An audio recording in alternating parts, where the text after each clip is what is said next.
Donc, bonsoir tout le monde et bienvenue à cette nouvelle série sur l'évangélisation, un sujet qui brûle dans le cœur de tous, peut-être sans aucun par admettre certaines choses, même si on ne les exprime pas tous les jours ouvertement.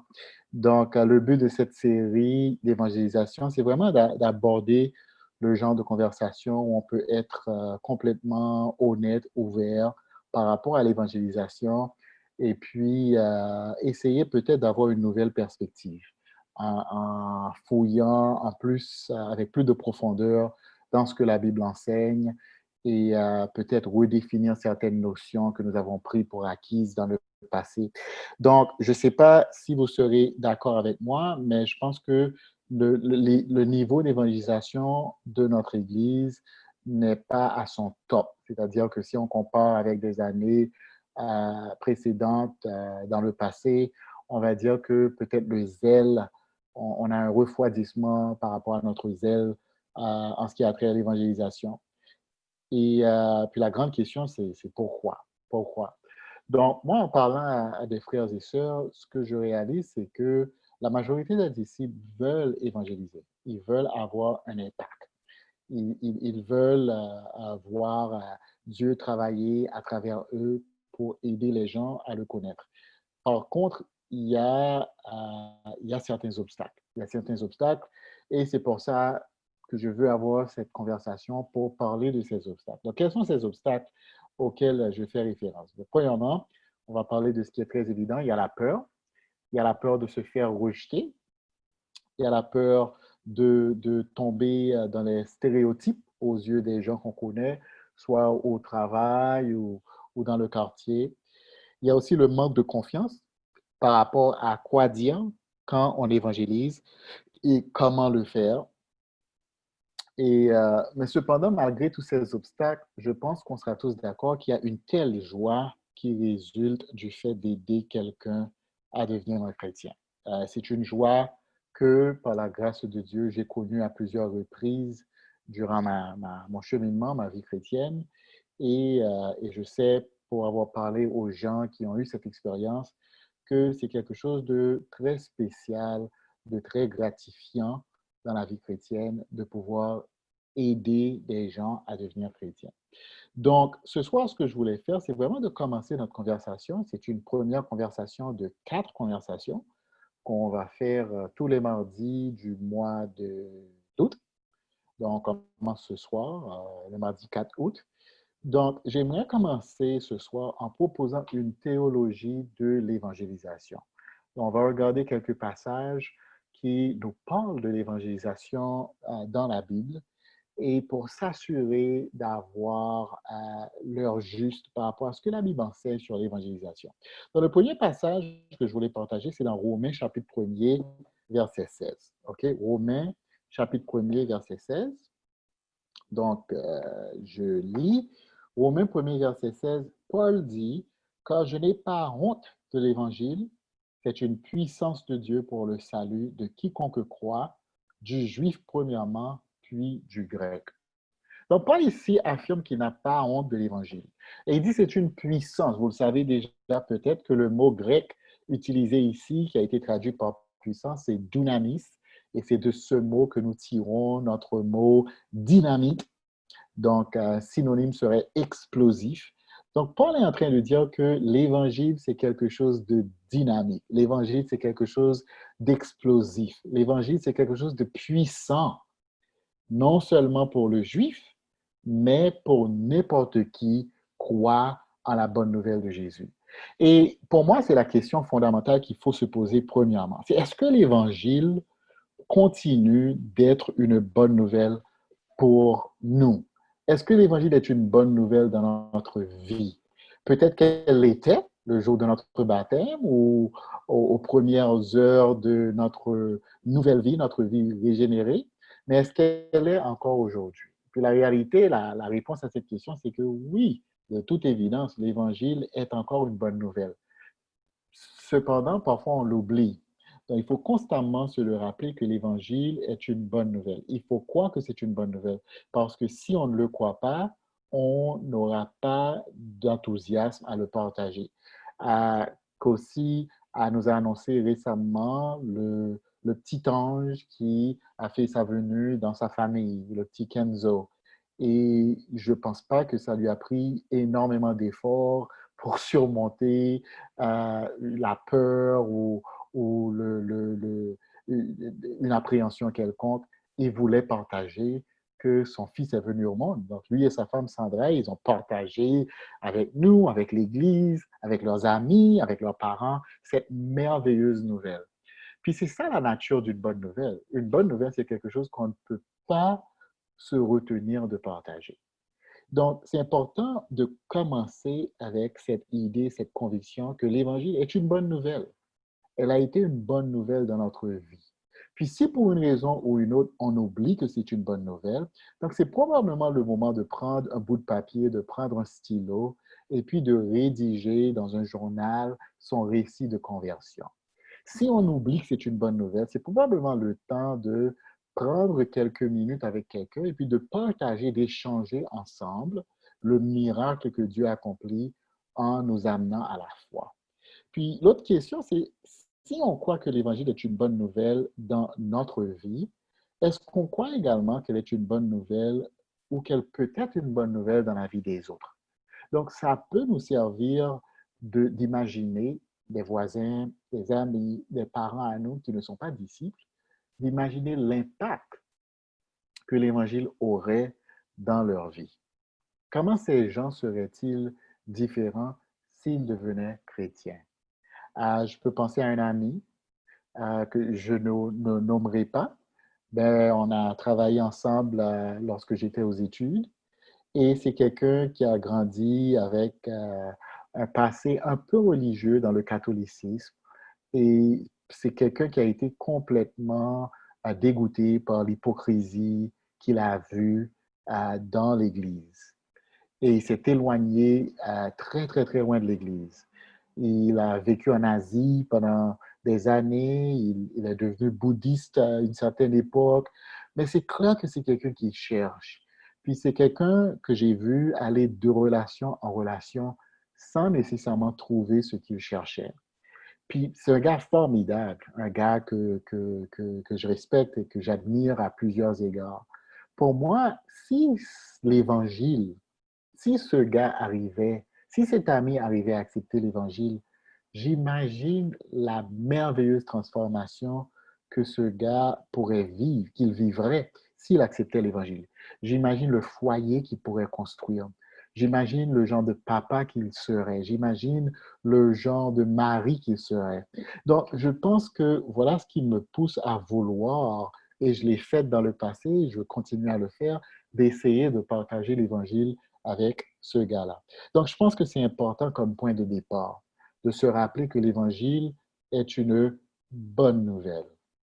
C'est une bonne nouvelle et on doit tous se rappeler comment elle a été une bonne nouvelle dans notre vie et comment elle peut être une bonne nouvelle dans la vie des autres.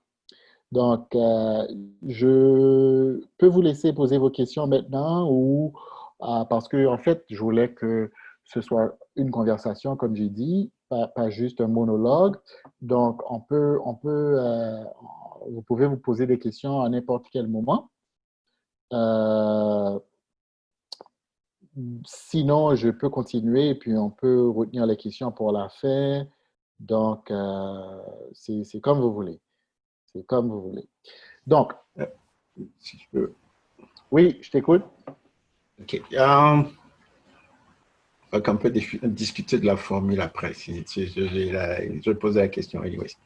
Euh, et dans l'énoncé que tu as fait, c'est vrai. L'évangile, je suis d'accord, l'évangile est une bonne nouvelle pour nous Mhm. par rapport à notre baptême.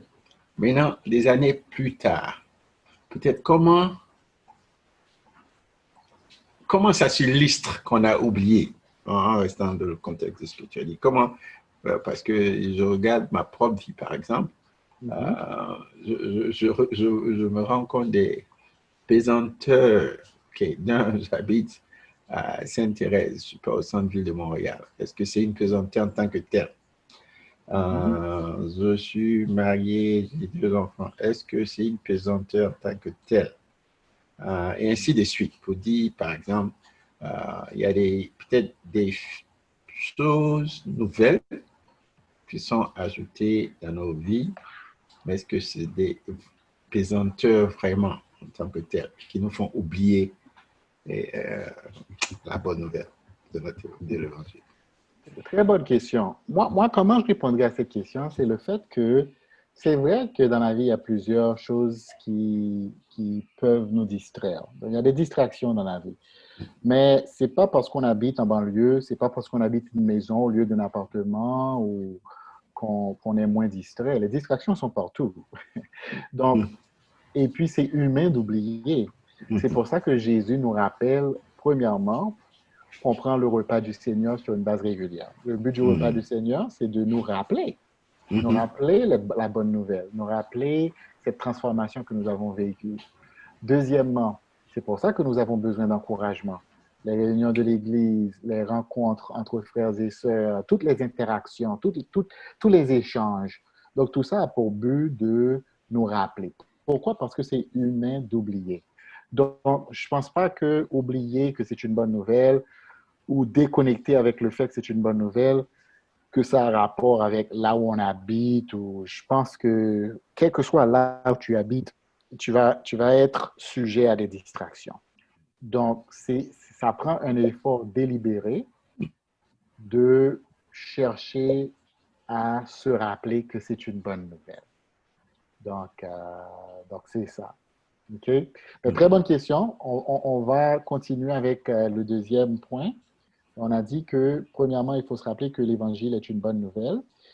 Deuxièmement, on regarde dans Romains chapitre 10 au verset 14. On va lire un autre passage, Romains chapitre 10, verset 14. Donc, Romains 10, verset 14.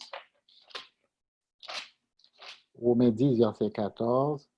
Paul dit, en parlant de l'Évangile, il dit, comment donc invoqueront-ils celui en qui ils n'ont pas cru? Et comment croiront-ils en celui dont ils n'ont pas entendu parler? Et comment entendront-ils parler de lui sans prédicateur? Et comment y aura-t-il des prédicateurs s'ils ne sont pas envoyés selon qu'il est écrit qu'ils sont beaux les pieds de ceux qui annoncent de bonnes nouvelles? Mais tous n'ont pas obéi à la bonne nouvelle. Aussi Ésaïe dit-il, Seigneur, qui a cru à ce que nous avons fait entendre. Ainsi, la foi vient de ce qu'on entend, et ce qu'on entend vient de la parole de Christ. Donc, comme on a dit au début, on est en train d'établir une bonne théologie de l'évangélisation. Donc, le deuxième point, c'est que la proclamation de l'évangile fait partie du plan de Dieu. C'est pas vrai que des gens vont devenir chrétiens par accident ou par automatisme ou juste par une démonstration de l'amour chrétien. Oui, ça prend une démonstration de l'amour chrétien. Oui, ça prend, on va en parler tantôt, l'œuvre de l'Esprit Saint dans leur cœur. Mais c'est important aussi de proclamer l'Évangile. Pour une raison que nous ignorons, Dieu a choisi de passer par la proclamation de l'Évangile pour amener l'Évangile à l'humanité. Donc, en tant que chrétien, on doit réaliser qu'il nous revient à chacun et à chacune une part de responsabilité dans cette œuvre d'évangéliser le monde. On a chacun et chacune une part de responsabilité et c'est d'annoncer la bonne nouvelle. Maintenant, ceci dit, il faut faire la nuance entre bien comprendre ce qui nous revient afin de ne pas assumer la part qui revient à Dieu. Et on va en discuter davantage dans quelques minutes. Je pense que c'est important de comprendre que oui, on a une part à jouer et de bien identifier qu'est-ce qui nous revient en tant que responsabilité dans ce travail d'évangélisation, dans ce processus d'amener l'Évangile à toute l'humanité perdue. Donc, il faut évangéliser. C'est un impératif, c'est un commandement. On a tous reçu cette charge d'annoncer l'Évangile. OK? Troisièmement, on va parler de la motivation. 2 Corinthiens 5, versets 14 à 15. 2 Corinthiens 5, versets 14 à 15. Je propose qu'on Peut-être qu'on réserve les questions pour la fin, je ne sais pas, juste pour éviter que ça soit trop long. Sinon, on peut faire autrement aussi. On peut s'arrêter en chemin, puis discuter sur chaque point, et puis on pourrait reprendre la semaine prochaine là où on a arrêté ce soir. Donc, est-ce que vous avez une préférence? Les questions à Moi, la je fin. suggère qu'on continue. Mhm. OK, dans les questions après. Mhm. OK. Donc, troisième point, regardons dans 2 Corinthiens 5, verset 14. 2 Corinthiens 5, verset 14. Paul nous dit, car l'amour de Christ nous étreint. Nous qui avons discerné ceci, un seul est mort pour tous, tous donc sont morts. Il est mort pour tous afin que les vivants ne vivent plus pour eux-mêmes, mais pour celui qui est mort et ressuscité pour eux. Puis pourquoi je pense que ce passage est important à partager dans ce contexte, dans cette classe sur l'évangélisation, c'est parce que la motivation d'évangéliser doit être l'amour et non la peur et non la culpabilité et non l'orgueil. Puis combien de fois avons-nous partagé notre foi parce que nous nous sentions coupables de ne pas l'avoir fait? Puis moi, je suis le premier coupable. Pendant plusieurs années en tant que chrétien, nous avions des recommandations de la part de nos dirigeants, de la part de nos formateurs. Il y avait des responsabilités, un certain nombre de personnes à évangéliser. Et je me rappelle avoir eu ce sentiment de culpabilité et qui me poussait à aller partager ma foi avec des gens. Puis peut-être que je suis le seul qui ait eu ces expériences-là parmi le groupe ce soir, mais je pense qu'il y en a beaucoup comme ça, comme moi, je ne dis pas que c'était toujours ma motivation, mais à certains moments, c'était ma motivation.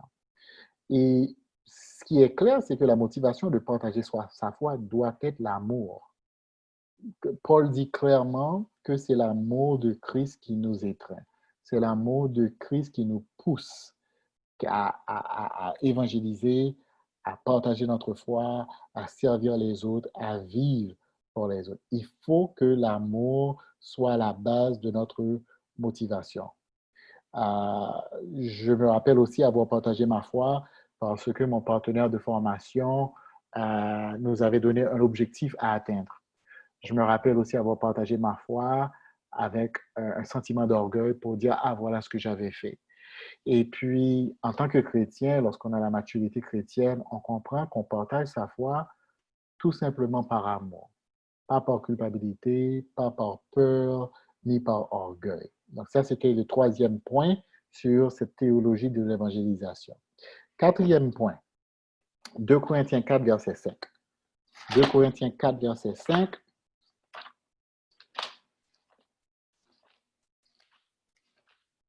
« 2 Corinthiens 4, verset 5, Paul nous dit, il dit aux Corinthiens, ça s'applique à nous aujourd'hui, mais il parle aux Corinthiens, et il dit, nous ne nous prêchons pas nous-mêmes, c'est le Christ Jésus, le Seigneur que nous prêchons, et nous nous disons vos serviteurs à cause de Jésus. Paul affirme et dit que nous ne nous prêchons pas nous-mêmes. Le message, c'est Jésus-Christ. Et c'est tellement important dans l'évangélisation que le centre de notre message doit être Jésus-Christ. Et c'est le Christ qu'il faut proclamer et non notre culture.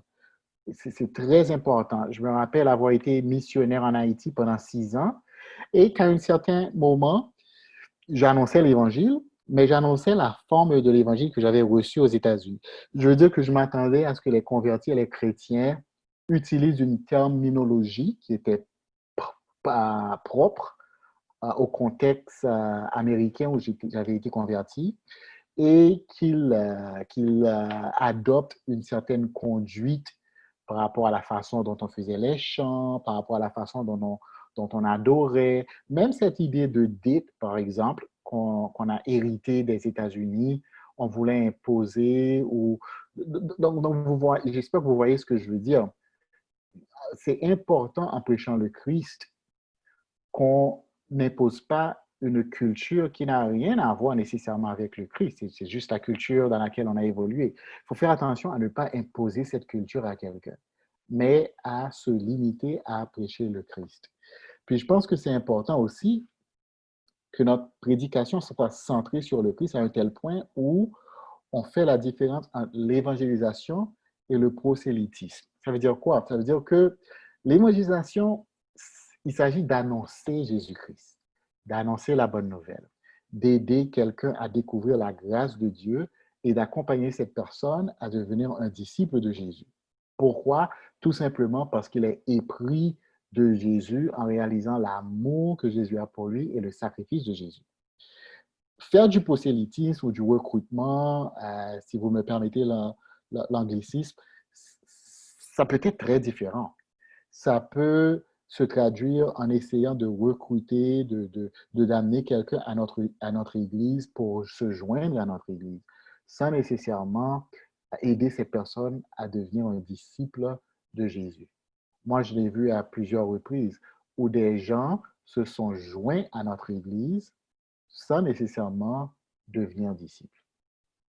Donc, c'est important de faire la différence entre l'évangélisation, proclamer le Christ, et juste essayer de recruter quelqu'un pour que cette personne se joigne à notre Église. Donc, le prochain point, c'est dans 1 Corinthiens 5, verset 3. Dans 1 Corinthiens 5, verset 3, on va lire quelques versets ici. 1 Corinthiens 5, verset 3.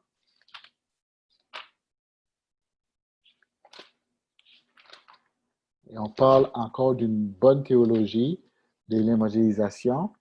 À 1 Corinthiens 5, verset 3, Paul dit, pour moi, ah non, pardon, c'est 1 Corinthiens 3, 1 Corinthiens 3, verset 5 plutôt. Dans 1 Corinthiens 3, verset 5, Paul dit, n'êtes-vous pas des hommes? Alors, il parle à l'église, aux chrétiens de Corinthe, qui faisaient preuve d'un grand manque de maturité puisqu'ils suivaient les hommes. Paul dit, n'êtes-vous pas des hommes? Qu'est-ce donc qu'Apollos? Et qu'est-ce que Paul? Des serviteurs par le moyen desquels vous avez cru, selon que le Seigneur l'a donné à chacun. J'ai planté, Apollos a arrosé, mais Dieu a fait croître. Ainsi, ce n'est pas celui qui plante qui est quelque chose, ni celui qui arrose, mais celui qui fait croître. Donc, une bonne théologie de l'évangélisation, c'est premièrement de comprendre que notre part, on en a parlé tantôt, en début de la leçon, notre part, c'est de planter et d'arroser, mais c'est Dieu qui fait croître. Donc, tout le processus de la conversion, oui, on a une part à jouer, mais toute la gloire revient à Dieu. C'est Dieu qui fait croître.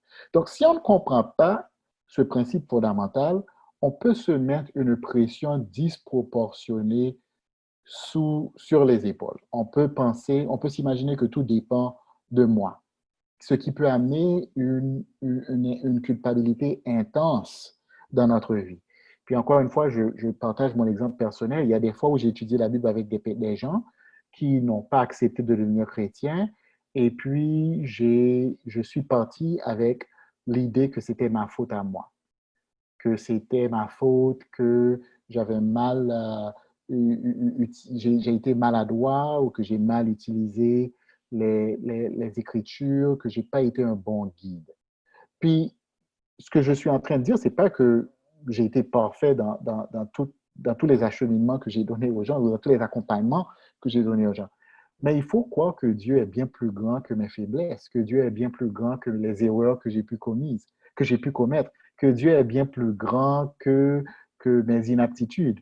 Donc, il faut comprendre qu'on a une part à jouer, mais c'est Dieu qui est le maître d'ouvrage. Donc, notre part, c'est de planter, c'est d'arroser, mais c'est Dieu qui fait croître.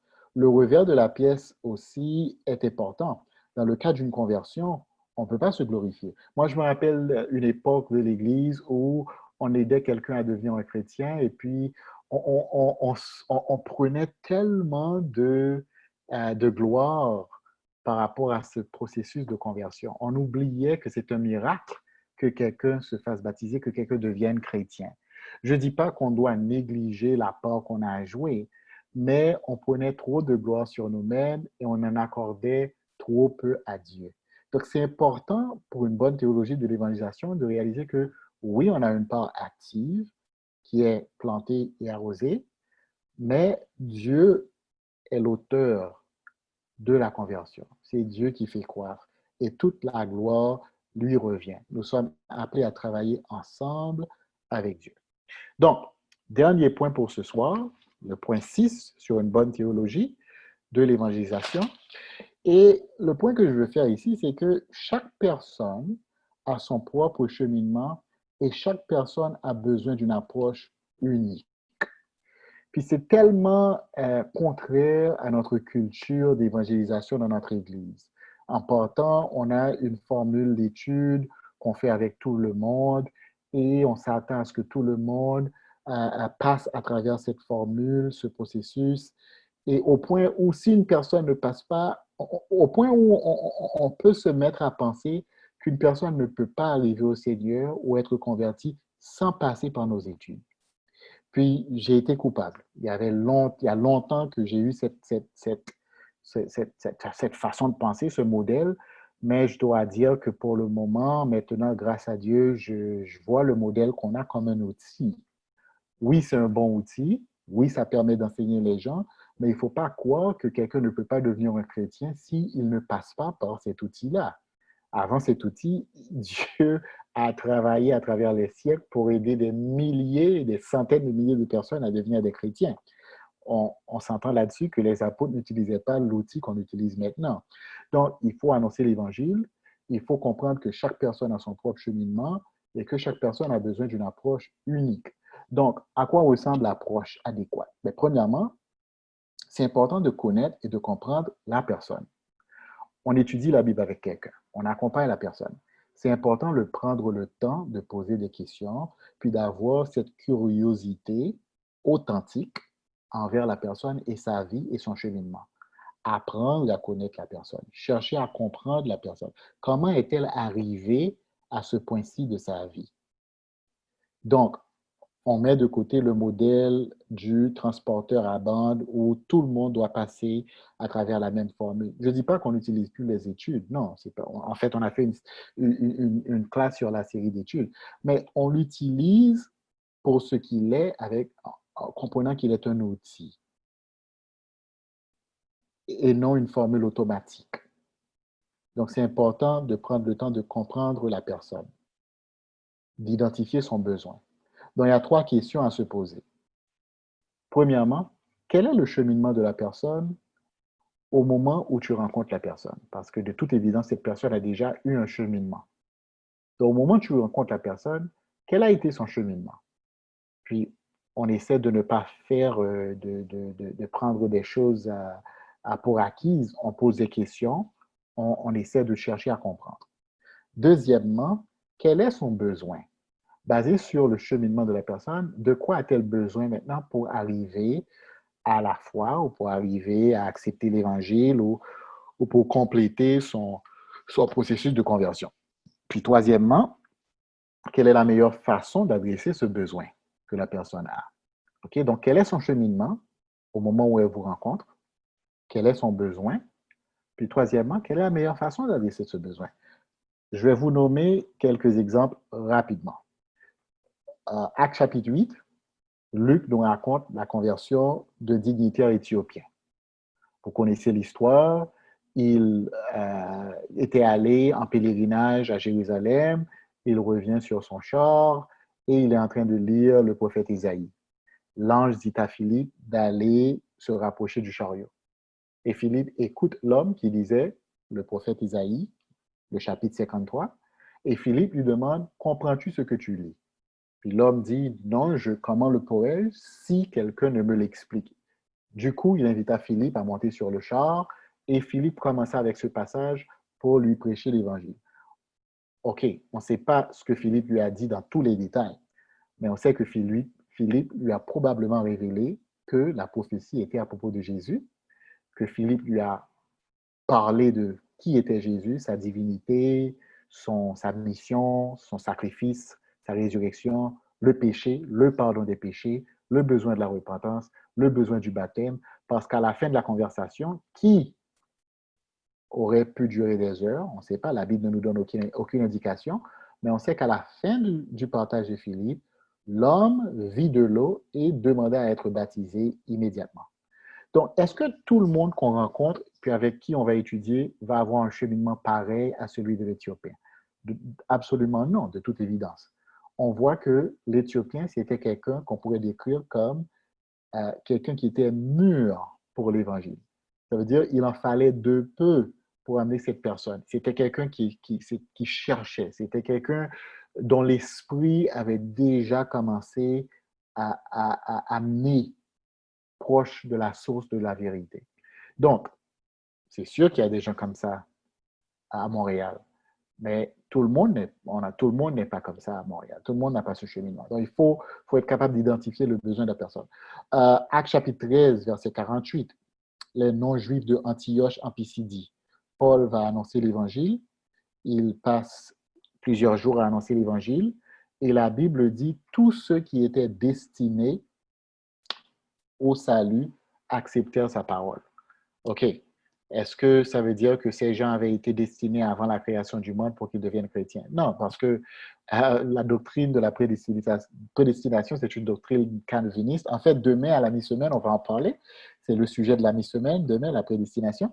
Mais pour moi, je ne pense pas que c'est ce que ce passage est en train de dire. Je pense que ce passage est en train de dire que ces gens avaient un cheminement. L'Esprit avait travaillé dans leur cœur. Ils avaient besoin d'être persuadés. Et Paul, à travers l'esprit que Dieu lui a donné, à travers la sagesse qu'il avait, a pu persuader ces gens à réaliser que le Messie, tel décrit dans la loi, n'était nul autre que Jésus. Euh, Nicodème, l'exemple de Nicodème. Dans Jean 3, Jean chapitre 3, on retrouve Nicodème pour la première fois, qui est un docteur de la loi, un homme d'une grande notoriété. Il va voir Jésus de nuit parce qu'il a peur d'être vu de ses collègues et il va pour questionner Jésus. On voit qu'il y a une certaine curiosité par rapport à Jésus. Il n'a aucune conviction par rapport à la nature messianique de Jésus. Plus tard, on le voit dans Jean chapitre 7, où il est en train de défendre Jésus au milieu du Sanhédrin. Plus tard, Jean chapitre 19, à la mort de Jésus, on voit qu'il va avec Joseph d'Arimathée réclamer le corps de Jésus parce qu'il était devenu un disciple de Jésus. Donc, on voit un processus qui s'étale sur quelques années, peut-être sur les 3 ans du ministère de Jésus. Donc, encore une fois, est-ce qu'il a eu le même cheminement que les Juifs, les non-Juifs d'Antioche ou que le dignitaire éthiopien? Non. Il a eu un cheminement différent. À Saul de Tarse, qui est devenu Paul, on sait qu'il était persécuteur de l'Église, on sait que c'était un Juif bien éduqué dans la loi, et on a vu que ça nécessitait une intervention divine pour amener Saul à la foi. Donc, est-ce qu'il avait le même besoin que Nicodème? Probablement pas. Le même besoin que le dignitaire éthiopien? Probablement pas. Donc, il avait son besoin particulier. Donc, il y a toute une gamme dans les gens qui cherchent le Seigneur.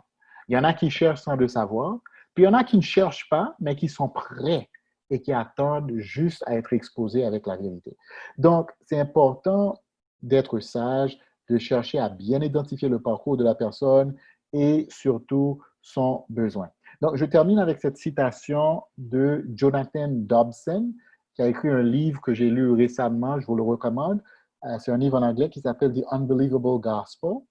Et j'ai traduit sa citation. Il dit, l'action de partager sa foi n'a pas besoin d'être mécanique, elle peut être intuitive et relationnelle. Elle n'a pas besoin d'être motivée par la pression et orientée vers les événements. En pratiquant une écoute active avec les gens, nous pouvons discerner la meilleure façon de partager l'Évangile avec eux d'une manière naturelle qui correspond à leur situation. Nous n'avons pas besoin de nous adapter, nous n'avons pas besoin de nous adapter à un moule d'évangélisation. Et j'aime beaucoup cette citation parce que, en fait, je trouve que ça résume pas mal tout ce que je viens de dire. Donc, c'est ça. Merci pour votre écoute. On peut passer aux questions. Et en fait, j'avais même quelques questions à vous poser, mais je préfère écouter vos questions et puis on va laisser vos questions alimenter la discussion ce soir.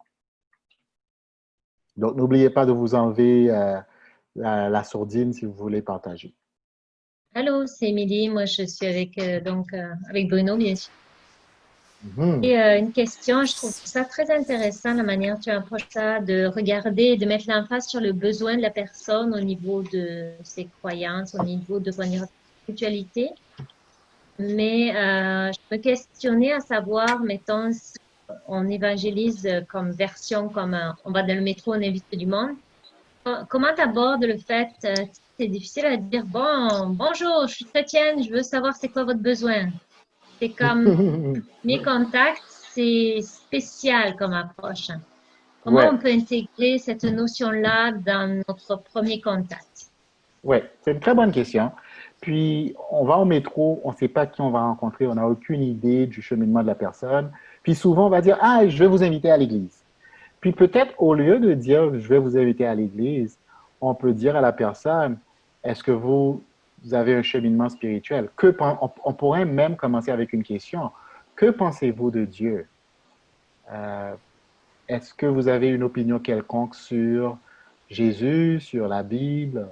Est-ce que vous avez déjà pensé à la vie après la mort?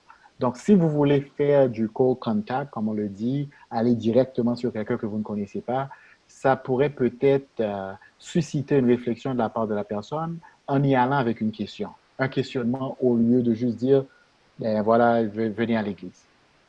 Mhm. Intéressant. J'aimerais rajouter quelque chose là-dessus aussi, Stanley, si tu permets. Vas-y, Ricardo.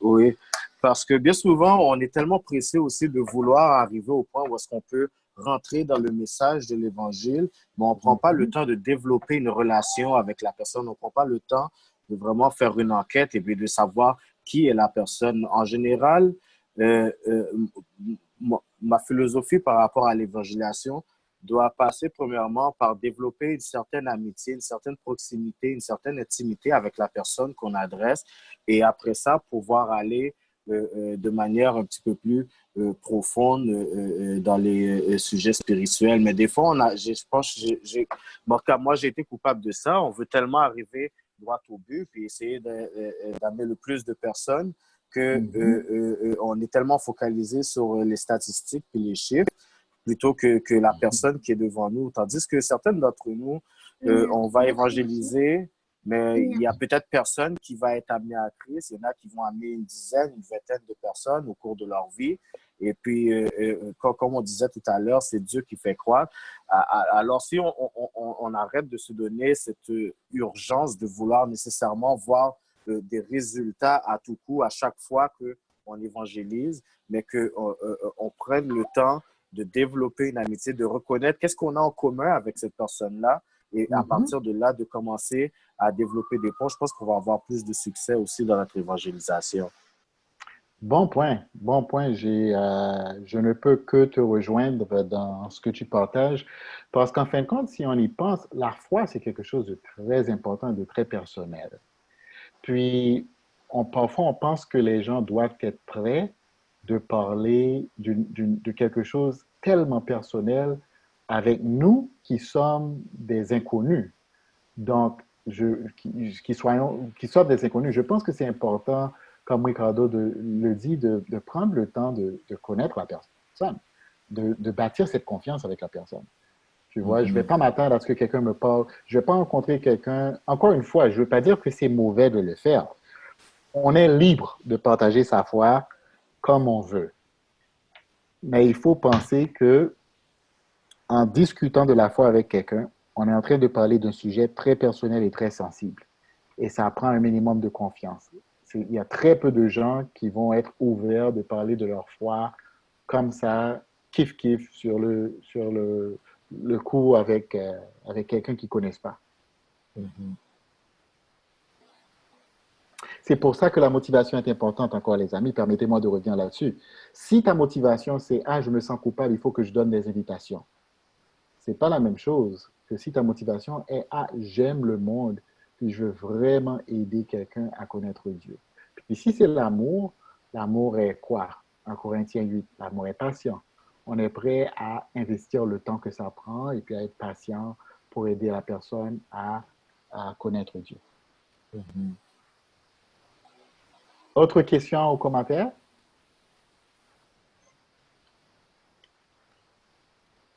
J'ai encore une autre question, mais je vais laisser la place aussi aux autres, là, mais c'est ça, j'ai une question encore. Ben, vas-y, Donc, Émilie. je me disais, on s'entend qu'on est dans un temps de pandémie où il y a le COVID. Avec un masque, c'est vraiment pas évident de parler, puis d'approcher le monde. En fait, le monde a peur de nous. Est-ce que tu as je sais pas moi, des stratégies, des points, des réflexions, des échanges que tu as eus avec d'autres pasteurs par rapport à justement, c'est quoi l'évangélisation? Puis même ce que moi, je me questionnais, qui déborde un petit peu de notre sujet, mais à quel point, du fait qu'on ne se rencontre pas, on arrive aussi à garder les chrétiens qui sont dans l'Église encore actifs pour pas partir, parce que s'il y a des personnes fragiles, même si ça fait longtemps, comment dire, que ça fait pas très longtemps qu'ils sont là, est-ce qu'on a un plan? Est-ce qu'on a des stratégies?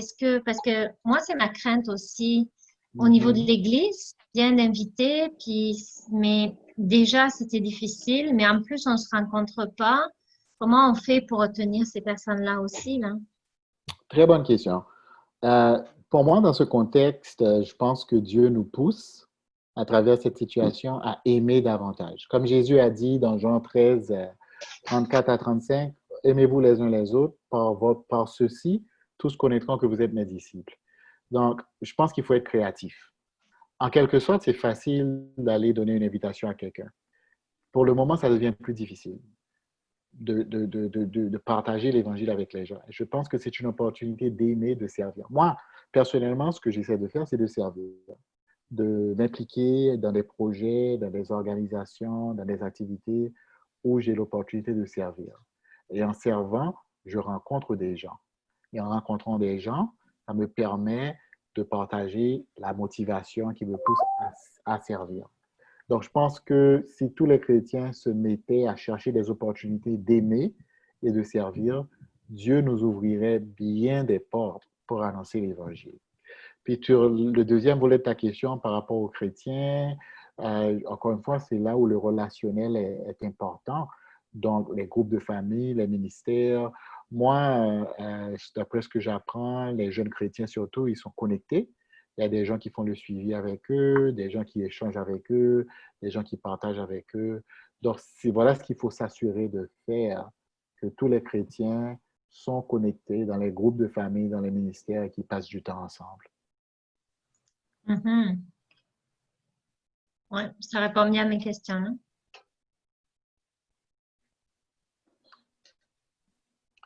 Donc, s'il n'y a pas d'autres questions, moi j'avais quelques questions, juste encore pour la conversation, pour que ça soit plus personnel. Par exemple, ben, on y a peut-être touché, surtout avec le commentaire d'Émilie, mais la question que j'avais pour discussion, quand vous pensez à l'évangélisation, quelles sont les émotions ou objections qui vous viennent à l'esprit? Donc, quand vous pensez à l'évangélisation, quelles sont les émotions ou objections qui vous viennent à l'esprit? Vous pouvez soit répondre ou écrire dans le chat vos réponses. Mais moi, je dirais la peur du rejet. La peur du rejet. Je suis d'accord. Pour moi, et c'est un des facteurs que je mentionnais auparavant, je dis, mais si moi j'habite aussi loin, relativement, j'habite à Sainte-Thérèse, est-ce que cette personne-là voudrait aller à Montréal, à l'église tous les dimanches? Ouais. Ouais. Puis, C'est une bonne question, Taï. Puis c'est là où on doit se poser la question. Mhm. Et puis je vais dire ce que je vais dire euh, juste pour alimenter la discussion parce que je pense que c'est important. Il y a des fois où je me trouvais dans une situation où je voulais partager ma foi et puis je me disais, ah tiens, je n'ai plus d'invitation. Et puis je me laissais limiter par le fait que je n'avais plus d'invitation. Puis je pense que c'est peut-être le même principe aussi. Mhm. On se dit, est-ce que la seule façon de partager sa foi, c'est d'inviter quelqu'un à l'église? Mhm. Mhm.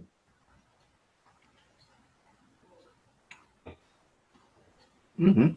Et en ce sens-là, je pense que c'est la deuxième écriture que tu as lue dans Romains. J'essaie de suivre les autres dont j'ai oublié, mais je pense que en tout cas, ça m'a donné une perspective que je n'avais pas nécessairement capturée. Je n'arrive pas à retrouver, mais je pense que c'est la deuxième écriture que tu avais lue dans Romains. Mhm. De mon point de vue, ça va de pair avec ce que tu viens de dire, effectivement. Est-ce Ouais. que on a grandi dans un certain moule Mhm. et c'est vrai que ça nous a peut-être c'était pas l'intention, mais ça nous a mis comme dans une camisole de force, comme on dit. Ouais. Ouais, Ouais. qu'on voit ça vraiment de manière comme dans un silo. Mhm. Ouais, Mhm. ouais. Parce qu'on peut s'imaginer que les premiers chrétiens, ils invitaient les gens chez eux. Mhm. Puis autour de bons repas, on peut certainement parler de la vie, de la Mhm. foi, de l'amour de Jésus, de la raison d'être, de ce qui est important. Donc, ouais, bonne question. Moi, je Donc, pense allô? Ouais, un sentiment ou une émotion, des fois, qui me passe par la tête, c'est le manque de foi. Donc, de faire des excuses pour la personne que je vais inviter. Donc, de commencer à sortir les raisons pour lesquelles la personne ne va pas accepter mon ouais, invitation. Soit à ouais. parler de Dieu ou ouais, à bâtir une amitié. Hmm, ouais, ouais. Puis lorsqu'on y pense, hein, c'est vrai que si l'objectif, c'est d'inviter quelqu'un, et puis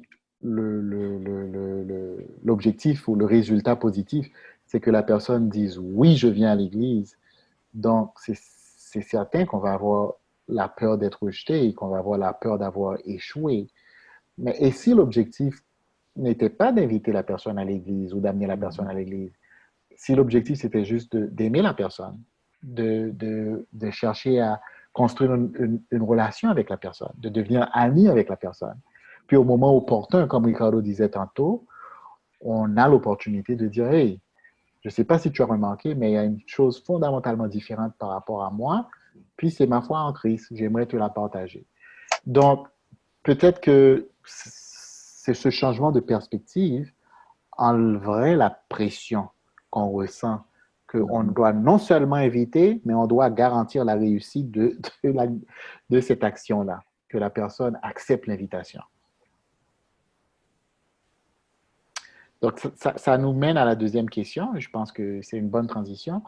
Est-ce que ça vous est arrivé de vivre un échec par rapport à l'évangélisation? Partagez un exemple. Partager un exemple. J'ai tellement d'exemples que je pourrais partager, mais je me rappelle que j'étais sur le campus aux États-Unis, au New Jersey. Je dirigeais un ministère du campus. Puis comme on le faisait toutes les semaines, on allait, on partageait notre foi. Et puis, c'est exactement ce qu'on faisait. On donnait des invitations. Je ne peux même pas dire qu'on partageait notre foi. On donnait des invitations. Puis je me rappelle un gars que j'avais donné l'invitation et puis il avait dit non, ça ne m'intéresse pas. Et puis le même jour, juste une heure plus tard, je l'ai vu sans le reconnaître, puis je lui ai donné invitation. Et puis, man, le gars s'est fâché contre moi. Puis il a dit, est-ce que tu es un étudiant ici sur ce campus? Je vais appeler la garde de sécurité pour qu'on te mette dehors. Et il a explosé, puis je me suis senti, j'avais tellement honte. Et, et puis lorsque j'y pense, je réalise que Évidemment, c'est rien comparé à ce que les apôtres ont vécu avec les persécutions. Mais pour moi, c'était quelque chose que je trouvais ça comme un échec très difficile à supporter. Et moi, j'en ai un aussi, qui n'est peut-être pas aussi dramatique. Quand j'étais à Toronto, j'ai rencontré, non, je n'ai pas rencontré, il y a un frère qui nous a introduit à un gars avec lequel on a étudié vraiment, fini les études, il a commis d'être baptisé dimanche. Samedi, on doit le voir. On est à Montréal, ça fait 7 ans. Le samedi, là, c'était là. Je n'ai pas bu depuis ce samedi-là. Oui, non, I take that back. On l'a pas vu. Peut-être 3 ou 4 ans plus tard. Un de ces jours, je vais dans un magasin, je le vois avec une femme, elle est enceinte. Puis je l'appelle, et puis il dit, hey, Taï, et puis bon. Mais long story short, oui, c'était un coup assez, c'est quoi, comme on a étudié tout. Jusqu'à la veille de son baptême, je l'ai appelé, il n'a jamais répondu. Et je l'ai vu peut-être 2 ou 3 ans plus tard dans un magasin. Mais je l'ai rencontré encore 2 ou 3 ans dans un magasin. Wow.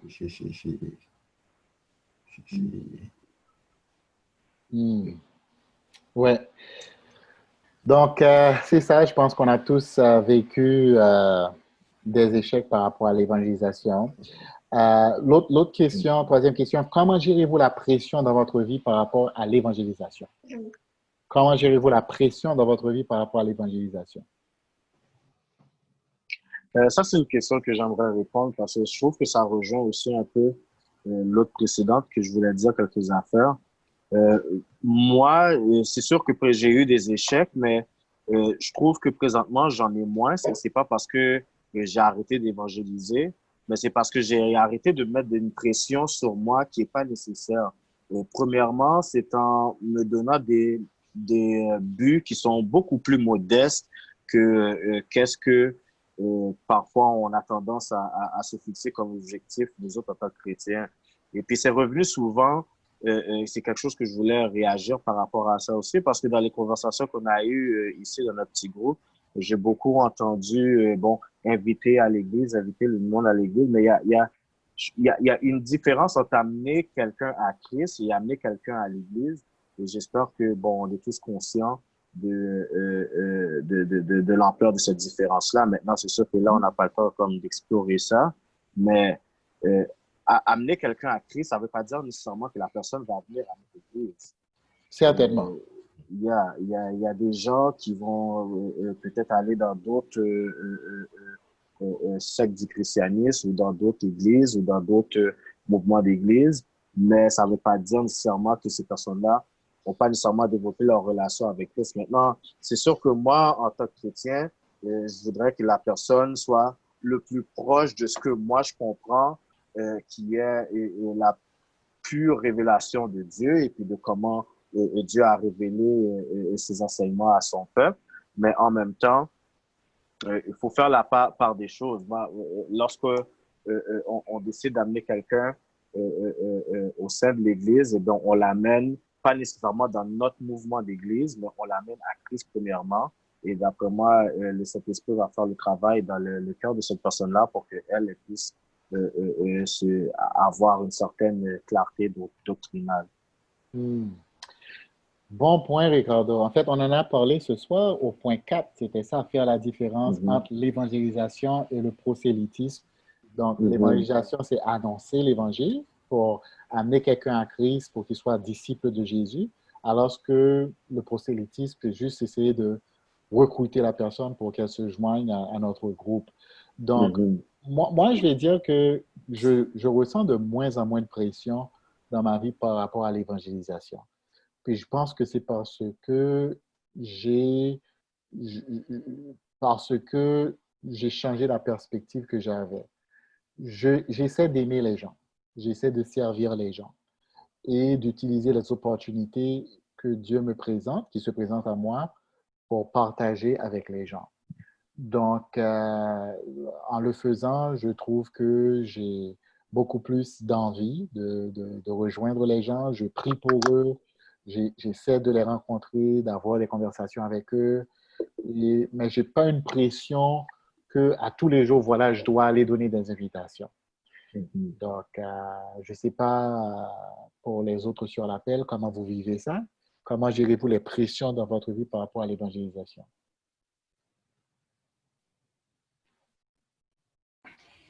Écoute, enfin, moi aussi, je pense que j'ai une approche un peu plus mûre par rapport à l'évangélisation qui est dans la mouvance de ce dont toi et Ricardo avaient parlé.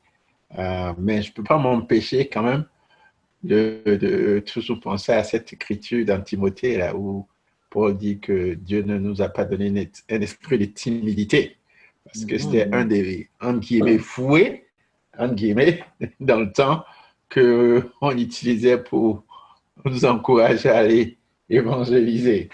Donc, c'est toujours dans mon subconscient en ce sens-là, mais je suis dans la même mouvance que vous. Il y a certainement, j'ai mûri un peu plus dans mon approche en ce sens-là, mais que je aussi, oui, qu'il y a multi manières de pouvoir évangéliser. Du moins, intellectuellement, maintenant, je le comprends. Mais oui, mais comme je dis, je ne peux pas empêcher de penser à ça aussi, à cette écriture aussi. Une chose que je vois dans ma vie, Taï, c'est que cet esprit de ferveur, de puissance que Dieu nous donne, c'est, dans quel que soit le contexte que je me trouve, de déclarer aux gens qui je suis, puis quelles sont mes convictions. Tu vois? Donc, c'est dans les organisations où je fais du volontariat ou du bénévolat, donc de dire aux gens, de parler de ma foi telle qu'elle est de façon authentique. Donc, pour moi, c'est comme ça que je vis cet esprit de puissance, de ferveur, qui n'est pas un esprit de timidité. Donc, qu'est-ce qui ferait, dernière question, qu'est-ce qui serait différent si vous étiez motivé, non par la peur, mais par l'amour de Jésus?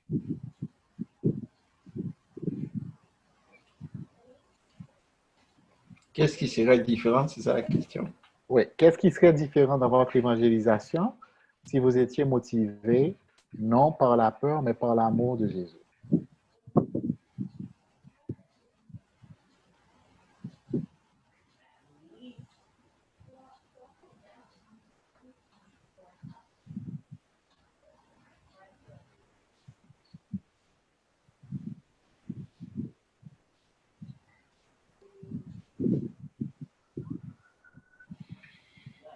Bon, alors peut-être qu'il n'y a rien à changer à ce niveau. On est tous motivés par l'amour. C'est une bonne chose.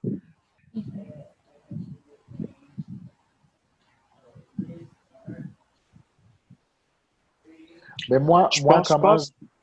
Oui, vas-y. Vas-y. Ben, je disais comme l'évangélisation ne serait pas comme un fardeau. Ce serait quelque chose qu'on ferait de gaieté de cœur. Ce serait quelque chose qui serait naturel pour nous de faire de la même manière que c'est un plaisir pour nous de prendre soin de nos enfants et de chérir les gens auprès de nous. Je pense que l'évangélisation serait beaucoup, beaucoup moins intimidant si c'était fait vraiment avec cette motivation de l'amour de Christ plutôt que par la peur, sur quelque forme que cette peur-là puisse prendre dans notre vie. Amen. Amen. Je suis parfaitement d'accord avec toi. Je pense que l'évangélisation doit être un sujet de joie, puis quelque chose qu'on fait par gaieté, par amour. Encore une fois, pour revenir au premier point, c'est une bonne nouvelle. On a hâte de la partager avec les autres. Amen. Donc, les amis, merci de vous être joints à nous ce soir pour cette première conversation. On continue mardi prochain la conversation sur l'évangélisation. Donc, je vous encourage, je vous invite à venir encore une fois et je vous souhaite de passer une bonne soirée. À demain. Bye bye. Demain, on a Merci la beaucoup. mi-semaine Oui, sur la prédestination. Donc, je vous invite à participer. OK. Merci beaucoup. OK. Merci, salut. Merci. Ben oui, bonne nuit. Bye. Merci, bonne soirée. OK, bonne